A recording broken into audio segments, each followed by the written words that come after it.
episódio do nosso podcast Vozes Ancestrais. Estamos aqui com a professora Judite, mentora da nossa escola. Estamos aqui com o nosso novo parceiro Paulo, que está fazendo o nosso podcast junto com nós. E vamos para a primeira pergunta. Como funciona o sistema de mentoria na nossa escola? Bom, primeiramente eu quero agradecer esse convite, Esse convite para nós participarmos aqui do segundo episódio. E essa tua pergunta, ela é muito importante, porque como é que funciona a mentoria? Não somente aqui na escola de vocês. Essa mentoria é um projeto de Estado, Então todas as escolas do Estado têm uma mentora que trabalha semanalmente. Para quê? Para que nós possamos fazer a educação do Estado, principalmente vocês, nós olhamos muito para vocês, terem um aprendizado. Essa é a nossa maior preocupação, quais os nossos estudantes que estamos entregando para a nossa sociedade. Então, aprendizado é tudo. E aí eu venho para cá e nós fazemos planejamento com a supervisão, e a supervisão repassa para os professores, e os professores repassam para quem? Para vocês. Então, ele é um ciclo, Ele é uma corrente que não tem nem início e não tem o fim. Ele é circular. Está bem? Não sei se está respondido. Está respondido. Tá. Sim, a senhora se sente como sendo mentora da única escola quilombola do Rio Grande do Sul? Eu fico muito feliz. E é um grande desafio, Paulo? Porque nós temos uma responsabilidade, vamos dizer assim, Não que as outras não tenham, mas nós, como sendo a única escola quilombola do Estado, A única escola estadual, aliás, do Estado, a responsabilidade ela é muito maior, porque nós estamos abrindo um caminho para as outras escolas. Tanto é que essa nossa escola estadual, como sendo a primeira, nós temos os nossos documentos que nós estamos fazendo, eles são para que depois as outras escolas estaduais que estarão vindo tenham um norte também para seguir. Então a nossa responsabilidade é muito grande, tanto quanto de aprendizado, quanto de vocês estudantes, quanto o engajamento dos professores. Então nós estamos aqui assim, na vitrine do Estado. Sim, e através da pesquisa da mentoria da senhora, há alguma coisa também sobre o quilombo ou é só sobre a escola, sabe? Sim, é que essa pergunta, como eu faço mestrado, e aí a minha área de pesquisa, eu faço mestrado aqui na UERGS em Educação, Direitos Humanos e Tecnologia. E a minha área de pesquisa é Educação Escolar Quilombola. Então, quando eu venho para cá, também já é uma maneira, da gente levantar alguns dados para a nossa pesquisa, Então, eu faço aqui, aí aqui a parte é mais a parte documental, e também ali na associação e lá na comunidade quilombola, que aí nós fazemos levantamento de dados para nós vermos, Porque essas pesquisas depois se tornam políticas públicas. Por isso que é importante a pesquisa. A pesquisa, a ciência, ela nos traz evidências que no cotidiano a gente não consegue, nós não temos uma questão palpável. Mas quando a gente produz a ciência, e por isso que a ciência ela é importante, uma das coisas mais importantes, porque e aí até a gente poderia falar de uma questão, quando a gente produz ciência, o fake news não tem lugar. E nós estamos dentro de uma sociedade que tem muito fake news. Por isso que quanto mais nós estudarmos, mais próximos estamos da ciência. E quanto mais próximos da ciência, melhor para uma sociedade mais saudável. Sim. Sim, uma pergunta minha agora. Quais são os planos que a senhora tem para o fortalecimento da nossa escola e da educação quilombola? Olha, os meus planos seriam os melhores, mas nós temos todo... como é que funciona? O Estado ele tem a Secretaria de Educação. A Secretaria de Educação ela é responsável por todas as escolas estaduais. Ali depois vem as coordenadorias. Aqui, a nossa região, quem é responsável é a 11ª Coordenadoria Regional de Educação. E depois nós temos as mentoras e aí nós trabalhamos com as escolas. Então, nós temos todo um planejamento de início, de meio e final de ano. Por isso que nós trabalhamos em circularidade. A gente planeja, a gente faz a avaliação e aí a gente vê como é que a escola está caminhando. Quando eu digo escola, são os estudantes. Como é que os estudantes estão caminhando na sua aprendizagem? E aí, conforme a gente retoma o nosso planejamento, refaz ou vamos adiante. Então, é uma expectativa muito boa, né? Até porque nós temos professores excelentes e vocês estudantes, olha, fazendo isso aqui, esse podcast, quando vocês participam, quando vocês se engajam dentro das atividades da escola, isso aí nós é o que faz todo o sentido no nosso trabalho. Então as expectativas são as melhores. Ainda mais vendo esse grupo aqui maravilhoso vendo que não dá pra ver as gurias ali nos bastidores, né? Dá um oi pras gurias. E hoje em dia a nossa escola se encontra, né, dentro do nosso território, que é quilombola.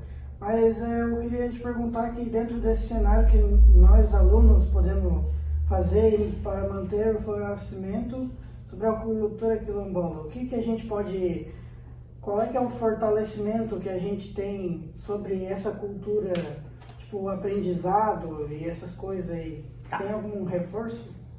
Olha, a melhor coisa para nós aprendermos o fortalecimento da cultura quilombola é nós participando ativamente dentro das atividades aqui da associação.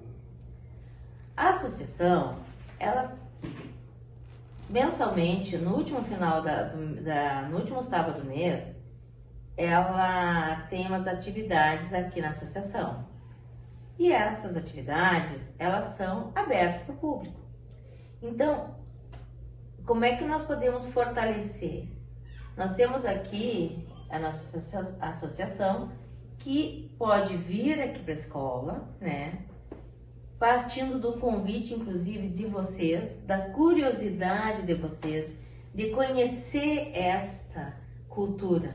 Então, o fortalecimento, ele vai muito de como vocês querem essa escola dentro da nossa cultura. Então, vocês indo lá, convidando, conhecendo, lendo, né, assistindo documentários, fazendo documentários, conversando com a nossa a nossa vizinhança, né? É isso. Esse que é o nosso fortalecimento enquanto escola, né? Escola dentro de um território quilombola, né? Vocês enquanto estudantes, porque vocês é que vão fazer esse fortalecimento.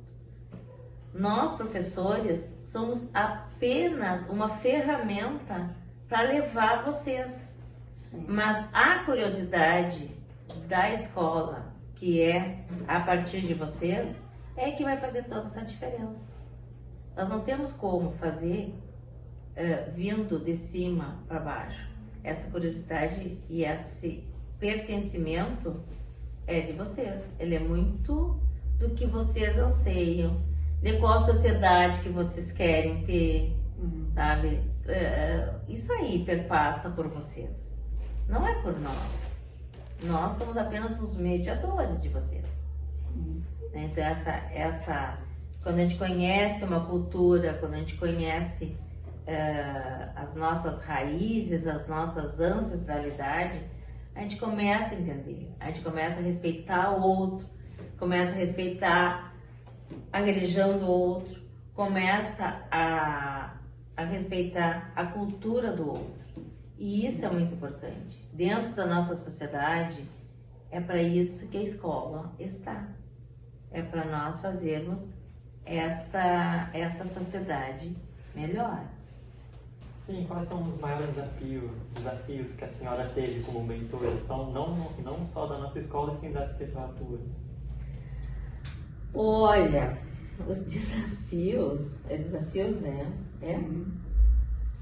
Os nossos desafios, eles são muito grandes.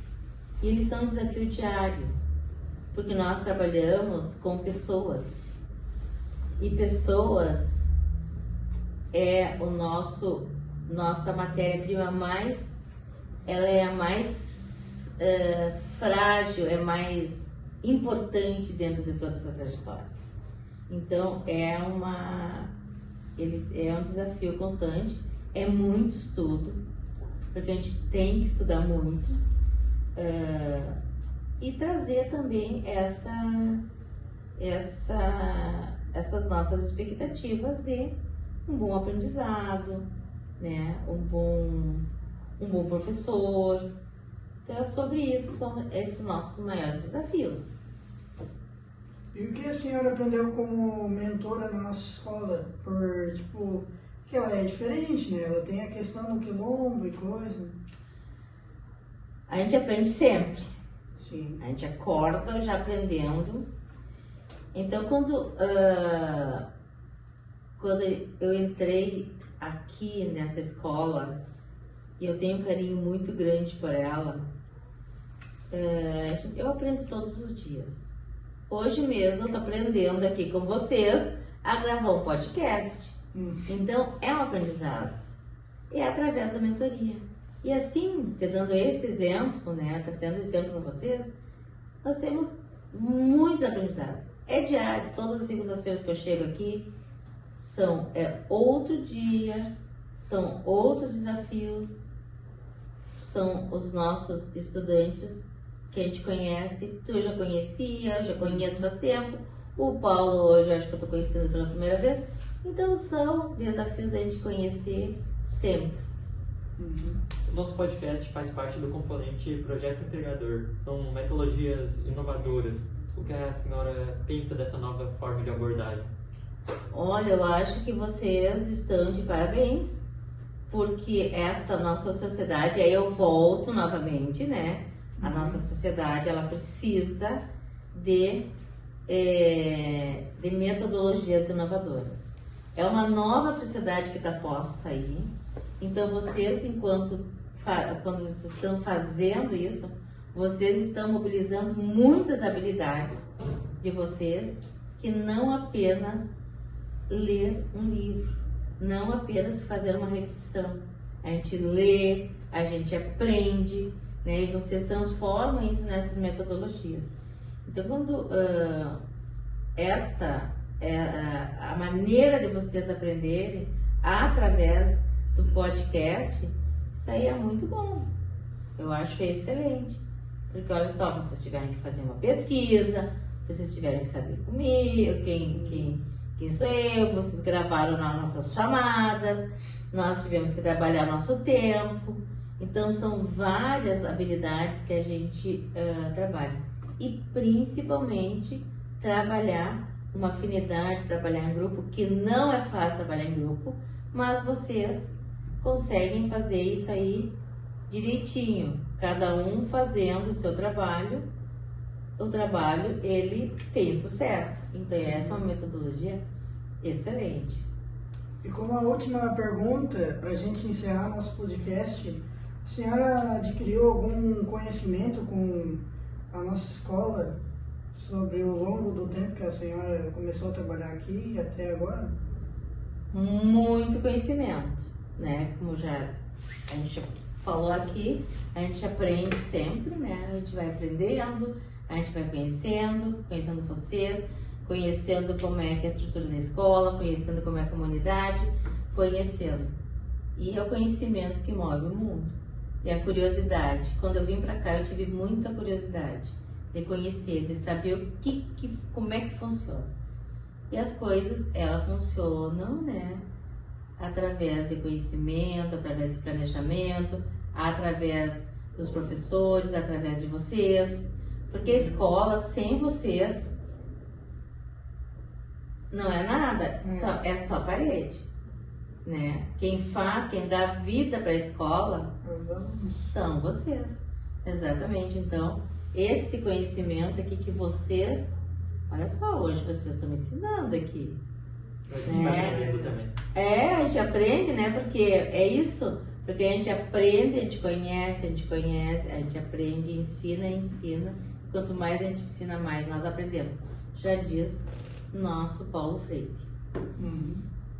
E aqui, não sei se tem mais algum.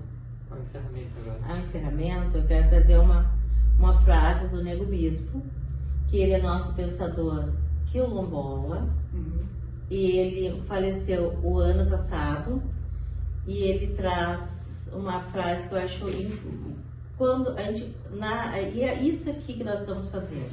Não é uma troca, porque quando a gente troca, eu vou te dar uma coisa e eu vou ficar sem o que eu te dei, o que eu troquei contigo. Isso que nós fazemos aqui é uma confluência de saberes. A confluência, todo mundo sabe, todo mundo reparte e todo mundo aprende, todo mundo ensina. Então, com essas palavras maravilhosas do Nego Bispo, né, que eu me despeço aqui agradecendo, né, esse convite que vocês me fizeram tão carinhosamente. Eu de pronto atendi. Parabenizo também o professor Emerson, né, que é o professor que está trabalhando, e as gurias ali que estão nos bastidores, né, porque para vocês verem como o trabalho em equipe rende. E é isso, pessoal. Estamos aqui encerrando o nosso segundo episódio do nosso podcast Vozes Ancestrais. E logo teremos mais episódio para apresentar para vocês. Obrigada.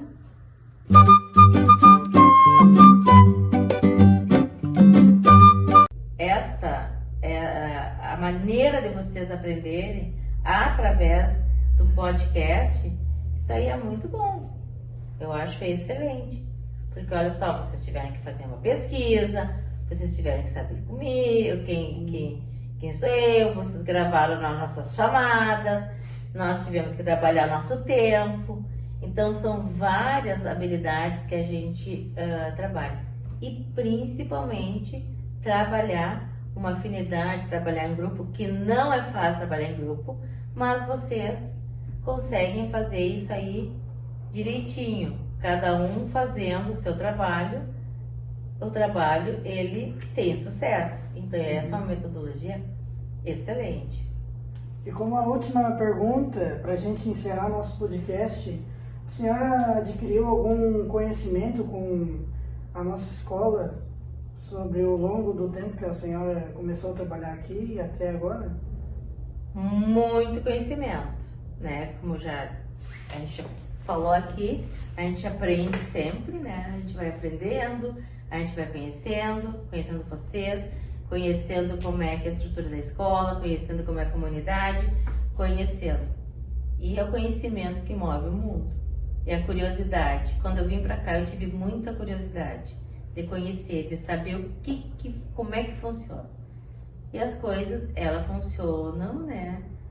Através de conhecimento, através de planejamento, através dos professores, através de vocês. Porque a escola, sem vocês, não é nada, é só parede, né? Quem dá vida para a escola são vocês, exatamente. Então, este conhecimento aqui que vocês, olha só, hoje vocês estão me ensinando aqui. A gente vai aprendendo também. A gente aprende, né? Porque é isso, porque a gente aprende, a gente conhece, a gente aprende, ensina. Quanto mais a gente ensina, mais nós aprendemos. Já diz nosso Paulo Freire. E aqui, não sei se tem mais Ao encerramento agora. ao encerramento, eu quero trazer uma frase do Nego Bispo, que ele é nosso pensador quilombola, e ele faleceu o ano passado, e ele traz uma frase que eu acho, quando a gente, e é isso aqui que nós estamos fazendo, não é uma troca, porque quando a gente troca, eu vou te dar uma coisa e eu vou ficar sem o que eu te dei, o que eu troquei contigo. Isso que nós fazemos aqui é uma confluência de saberes. A confluência todo mundo sabe, todo mundo reparte e todo mundo aprende, e todo mundo ensina. Então, com essas palavras maravilhosas do Nego Bispo, né, que eu me despeço aqui agradecendo, né, esse convite que vocês me fizeram tão carinhosamente, eu de pronto atendi. Parabenizo também o professor Emerson, né, que é o professor que está trabalhando, e as gurias ali que estão nos bastidores, né, porque para vocês verem como o trabalho e a equipe rende. E é isso, pessoal. Estamos aqui encerrando o nosso segundo episódio do nosso podcast Vozes Ancestrais. E logo teremos mais episódio para apresentar para vocês. Obrigada. Obrigada, gurias.